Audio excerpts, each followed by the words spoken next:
Hello and very warm welcome to the Text Express. In today's video, we are going to discuss the interplay between composite supply, RCM and transaction value with the help of a case study.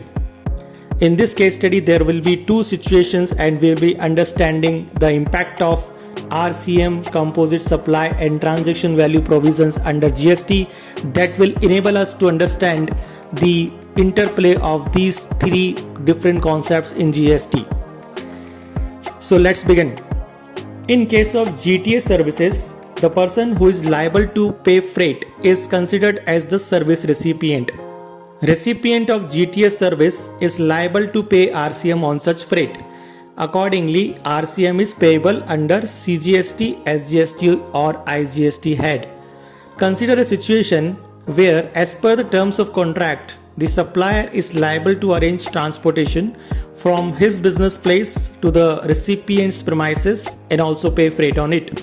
In this case, there can be two possibilities based on which the interplay of composite supply, RCM and transaction value comes into picture.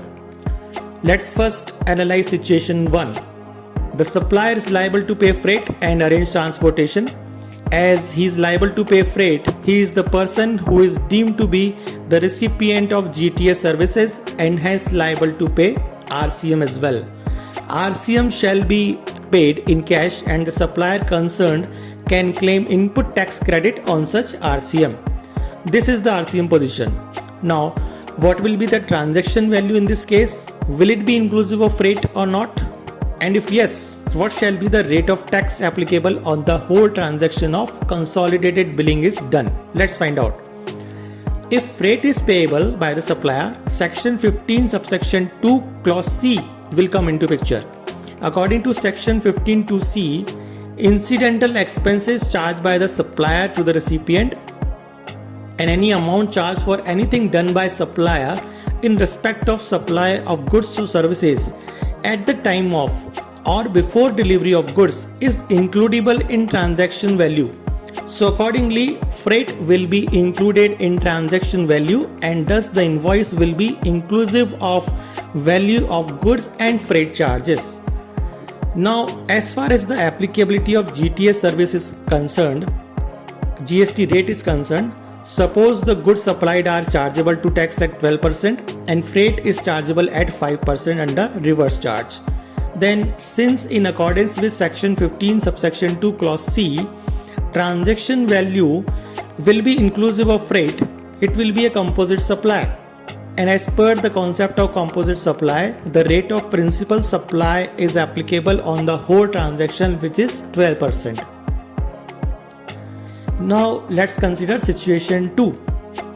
In this situation, as per the terms of contract, though transportation is to be arranged by the supplier of goods, freight is on two pay basis, that is payable by the recipient. In this case, section 15(2)(c) will not come into picture because freight is to be paid by the recipient and accordingly transaction value will not be inclusive of freight. Therefore, since freight is to be paid by the recipient of goods, he is the person who shall be deemed to be the recipient of GTA services and accordingly RCM is payable by the recipient. So these are the two different situations which helped us to understand the concept of RCM, transaction value and composite supply and the relationship between these transactions.